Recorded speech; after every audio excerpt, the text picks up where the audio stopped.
Here we are inside the belfry. Here's the new cradle for the bell. You can see the copper roof extends under the bell.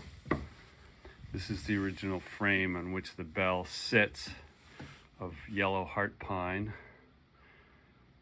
Here's the bell.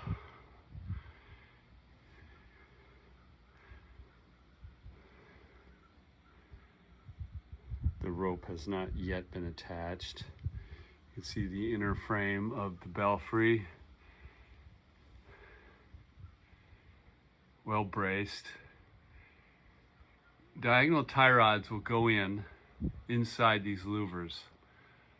They'll be 7/16 inch steel and go from the bottom corner up to the top corner, 2 across each louver. And then you can see up into the dome structure a little bit.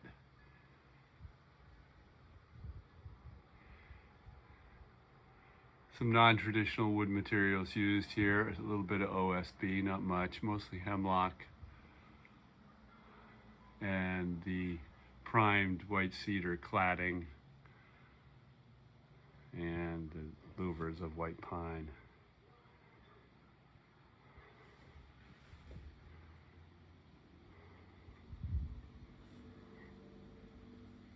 And you can see where the large 4x12 hemlock sill